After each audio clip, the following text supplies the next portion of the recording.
but I wish more.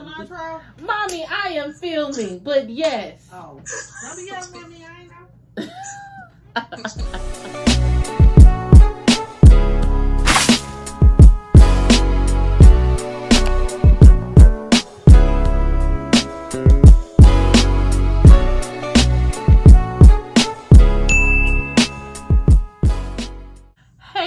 And welcome back to my channel. This is Queen T, and today we have a very special guest. Hi.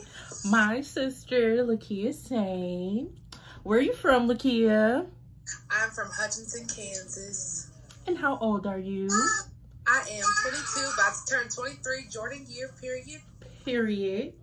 Okay, today we will be starting our first Get Real With Me session.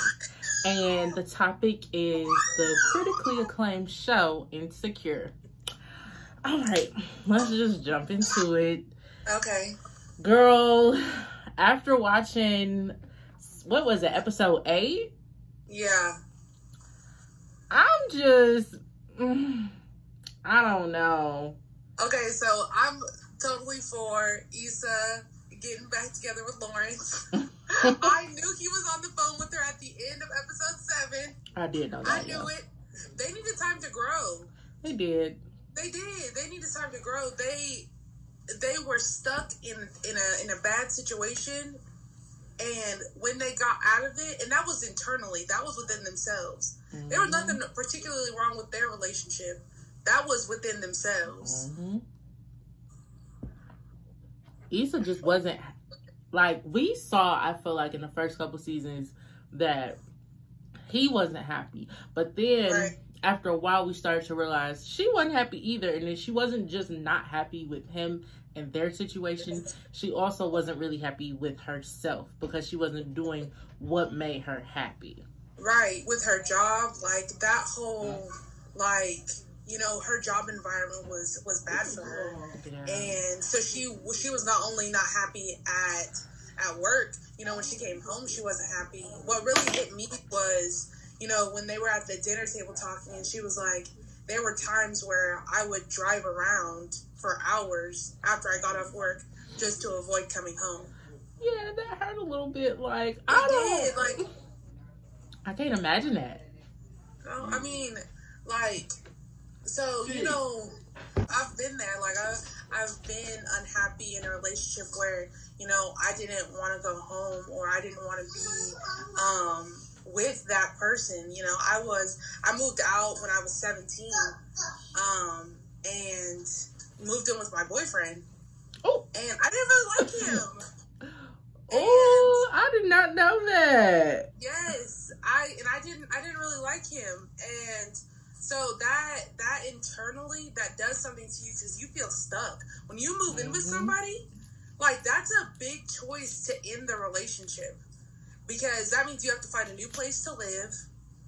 Like, or that means you're paying for rent, utilities, internet, all that stuff by yourself. That's a big choice.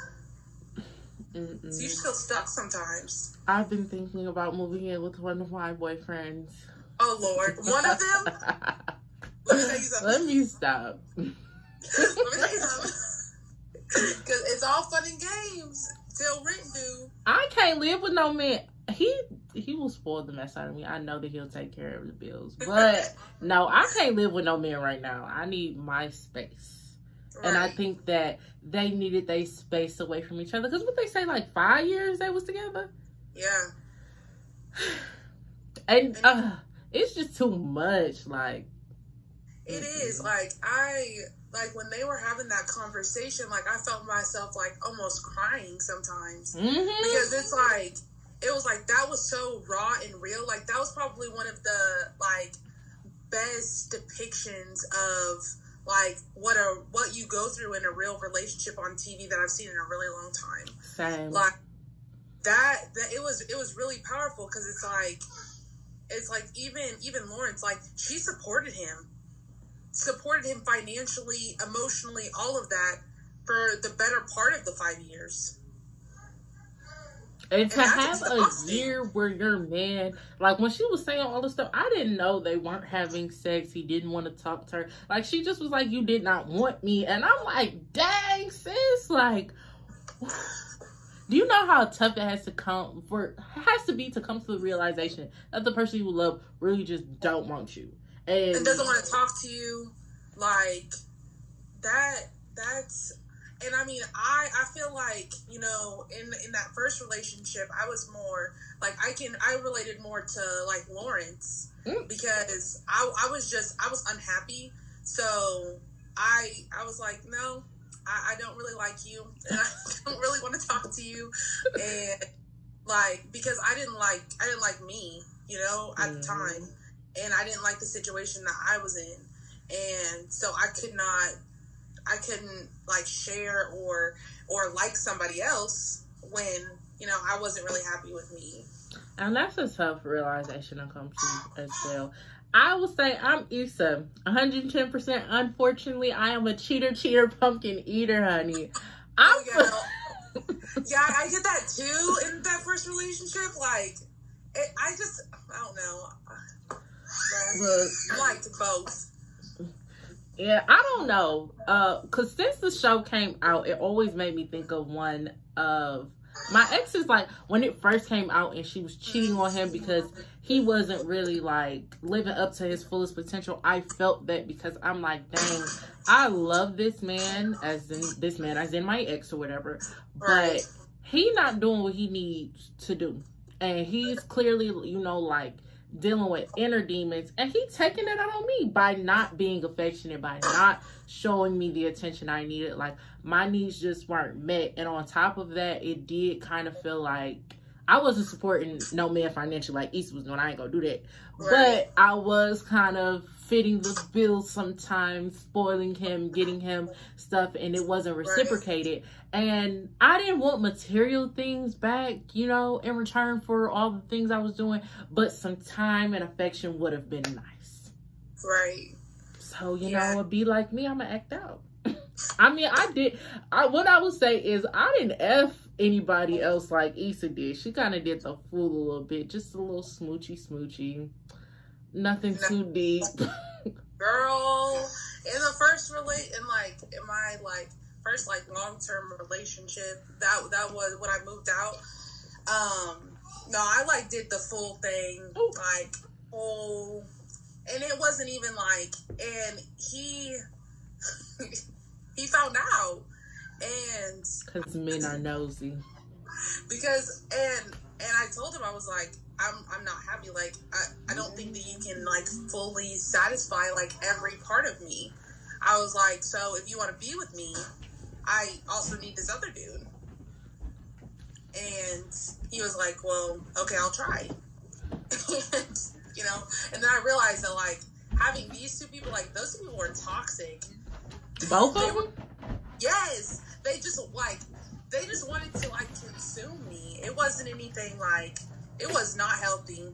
It was horrible. So I remember the December, I think it was 2015 or 2014. I was just nope. I choose me, and I'll call y'all if I want some D. That's it. That's it. That's all. That's it. That's all. I said, because I'm not doing this. I'm not about to stress myself out and stretch myself thin for nobody. I really wish, I don't know the exact ratio of men to women that watch the show. I don't know the exact ratio for men and women that watch the show, but most of the commentary I see comes from women. But I wish more men watched it, because there are very important little pieces, little jewels. What they be calling it when they be in Disney movies? Easter eggs? Yeah, Easter eggs. Okay, yeah, it's a little Easter eggs. And Insecure for men. They can learn. Yeah, I think that Lawrence's journey, him being, cheated on, and then really having to look deep within himself to figure out whether or not he was happy, that was some deep stuff. And then him having that rebound girl, that was some deep. That people need to realize that we know y'all go through that too. Okay, man, we know y'all do. So go ahead and check Insecure out so you can, see, like, how the proper way to get through it is, because some of y'all be raggedy. And just get to doing the full. The most. Like, But I think that, I don't know, from a woman's perspective, I'm going to always just be Team Issa. Like, I've heard several conversations on who people think, fault it was. I think that it's Lawrence's fault because he shut down. He left her emotionally before he ever left her physically. And he left her emotionally before she ever disrespected their relationship by deciding to cheat. Like, that's the biggest blow that you can give to a relationship, in my opinion. Like, not supporting your partner emotionally, that's, you can't do that. I think that sometimes, like, we are so, as humans, so self-involved that, like, sometimes that happens. Like, sometimes people go through ruts, Sometimes, like, it's hard to get out of that space. And, like, I mean, Dom and I have gone through times like that, like, where it's just, like, you're going through so much, and you can barely support yourself, which is why it's important to, like, find ways to self-care and, take care of you so that you can emotionally support your partner. And so I think that's the only thing that, like, I wish that maybe they would have talked about a little bit more, is, like, they didn't know how to be happy. Yeah. They didn't even know what made them happy, so they couldn't make each other happy. I think that that's a great way to transition into our second topic of Issa and Molly. I think that in friendships, everything that you just said about relationships definitely applies to friendships. Sometimes you're so just consumed in what you're doing that you can't be a good friend and support other people, because you gotta focus on you. Right, most of. But where do you think they went wrong? So I think that a lot of it was a breakdown of communication. Like, Molly refusing to communicate with Issa and, like, reach out first is childish. Just point blank period. That is childish. Like, I think that, if you care about someone, and you think that the relationship is worth, salvaging, you do that. You reach out. And even before, like, all of the mess went down, both Molly and Issa had stuff weighing heavy on their hearts about the relationship. But they like, put frosting over it. They covered, I'm going to say, shit sandwich in frosting. and then, we're mad when it tasted nasty. Like, when it didn't feel right. I will say I've done that. Unfortunately, I will say that I've done that, and it cost me a friend, but I've grown, so I reached out and apologized or whatever, but I know that, unfortunately, it's crazy. My relationship with a different friend of mine is what caused my relationship with the friend that I'm talking about to go south, because she was basically the Kelly in this situation. So that's like if Issa got mad at Kelly for Kelly persuading or encouraging her to go talk to Molly. That's basically what happened. I just wasn't for it. I don't want people telling Issa to go talk to Molly. Tell Molly to go talk to Issa. Right. And that's how I felt. That's just how I am. But I'm working on it. I did extend an olive branch. I think that it was accepted. We'll see. I don't know. That's good. I'm proud of you for that. Like, that's not always easy. Like, swallowing your pride and, being vulnerable with people. We as, women, we try to protect ourselves at all costs, because we don't want to get hurt. And so, even in friendships, when things seem rocky or seem to be going wrong, we kind of, like, put up this wall. And we're like, no, you're not about to do me like that. And if you choose to do me like that, you can go home. Period. And sometimes it's a misunderstanding, or it's something different than we thought. Like, Molly, you are not mad because Issa reached out to your boyfriend. You're That's not why you're mad. You're not. So don't pretend with me. Don't pretend with Issa that's why you're mad. It's underlying issues. They have so many underlying issues. It's gonna take so long to unpack. I hope they don't have a shootout in the diner. Spoiler alert for next episode. I'm just playing, but no, seriously, like, that's not why she's mad. And the sooner that that's addressed, I think that then they'll really get into what's really bothering them. Like, what's really tea. And it's in those situations that your friendship gets stronger. Mm-hmm. Like, when you are comfortable enough to be vulnerable and to let people know what's going on, how you're feeling, that's how your relationship grows stronger. Or people won't understand, and good riddance. Bye. Like, but they, like, I really hope they do make up, because I love Issa and Molly. Like, I do too. I love them. Issa should have been on that vacation with them, with Nathan or Lawrence, whoever she wanted at that moment. She should have went on that vacation with. Probably Nathan, because Asian Bae and him are friends. But that's what really pissed me off. Girl, you doing all that, there would be no Asian Bae if it wasn't for my homegirl Issa. Okay, can we transition? Because his brother. Oh my gosh. His brother. And I think that brings us to our third topic, interracial dating. Now, you dipped in the pool of not so savory white meat. I did. I won't ever do it again. I think that, so there's a big cultural disconnect. You know, I go through a lot as a Black woman, and if you can't, understand that, if you can't relate to that, I can't have you in my life like that as a partner.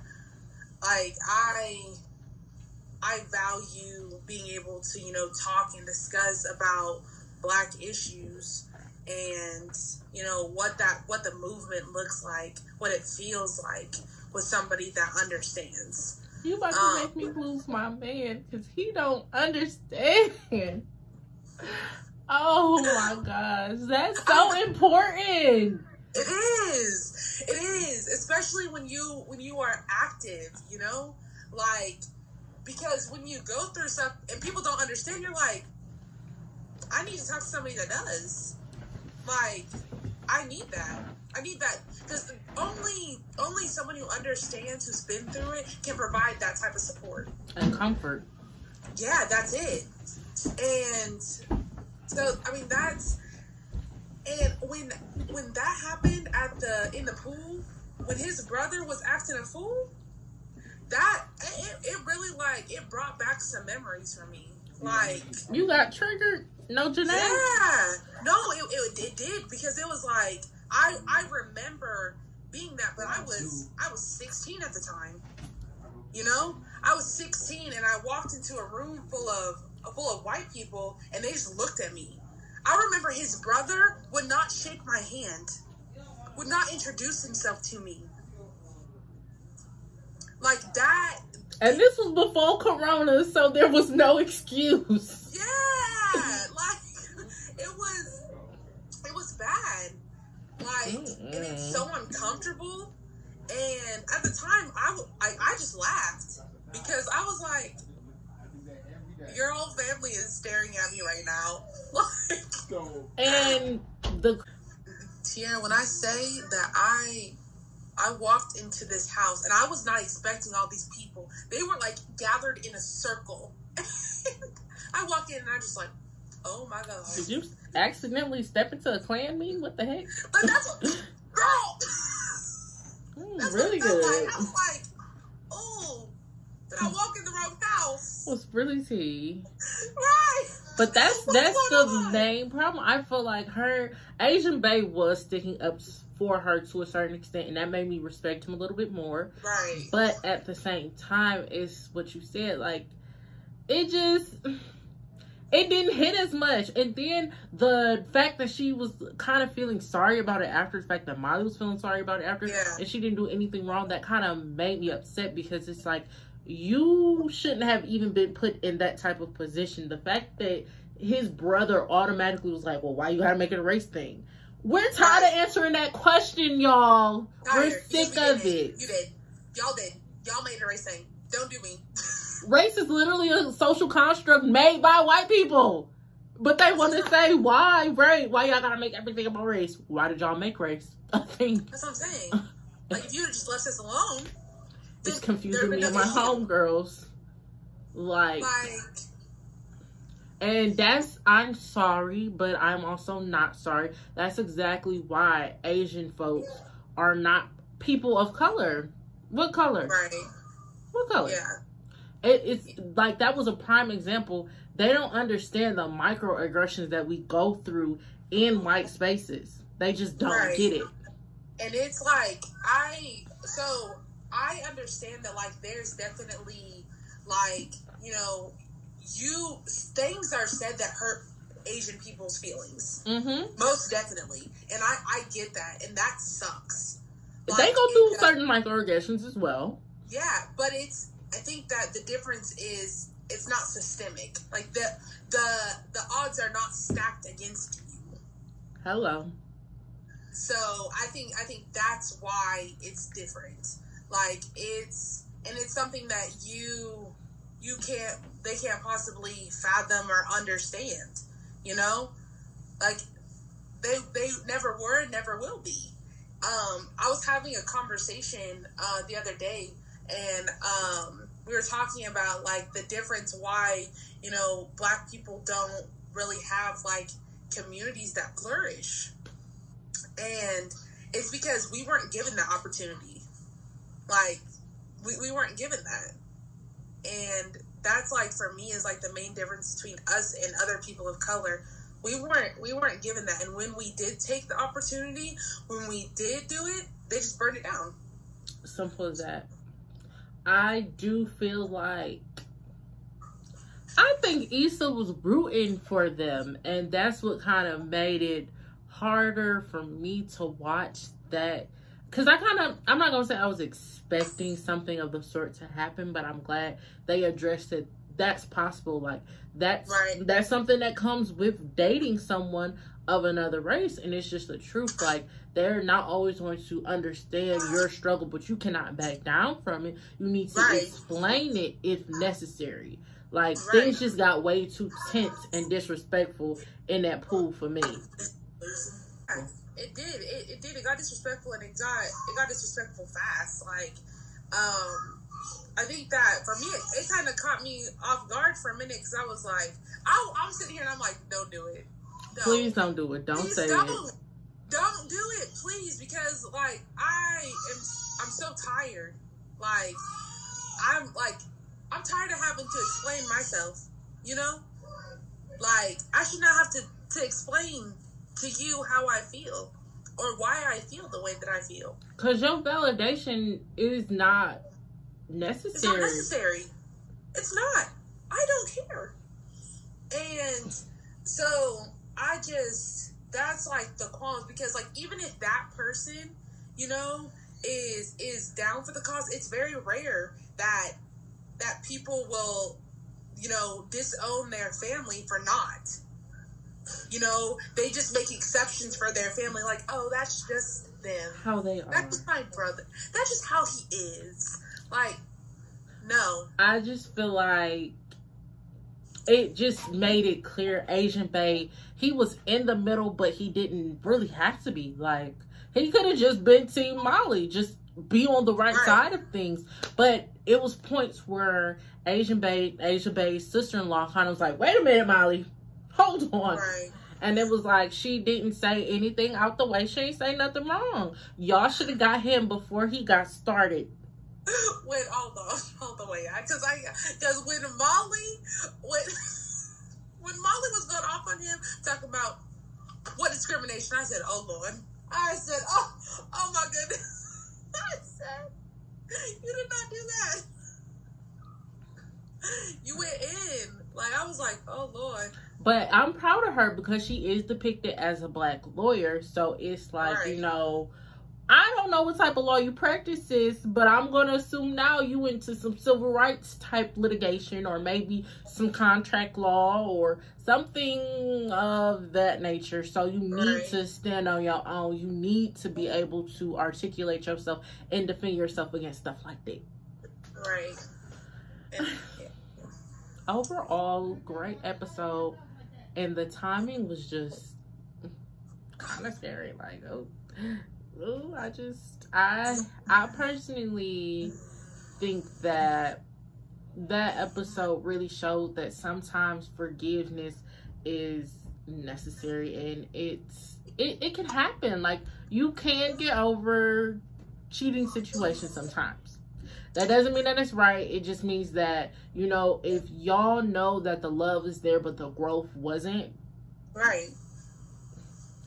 Maybe that. And I've always told Dom this. I told him that, you know, when people cheat, there's something underneath. You know, maybe not with some people. Some people are just, you know, they're like that, a little sick. Right, but like, I know that I told Dom, I said, if you ever did that, I know there's something wrong. Like, because that's not you. That's not you. And so I feel like, you know, like, you'll know if it's actually that person or if there's something underlying that's happening. And I'm glad that they, like, took a break because they needed that. They did. You know, they needed the space, and yeah, they did. They needed that space. Do you think that it's necessary to take breaks or space in friendships? I think that, you know, I don't know. I'm trying to think. So I don't think that it's necessary, you know, because there are people that have, you know, been my friend, and it's not necessary for me to take a break from them. You know, the people that I'm closest to, I'm honest with. I'm very upfront with stuff. If I have a problem, we're either going to confront it or go on, because I don't have time for the negative energy. Period. So for me, I think that I know that I would never do anything to do my friends dirty, you know? And if you're going to do me dirty, I don't want you in my life. And that's just the honest truth. If we can't talk about it, I don't need a break. I need you to go. I mean, that is what it is. And that's for relationships, friendships. If I can't talk about it with you, you need to go. You gotta go. You do. Okay, well, thank you all for tuning in.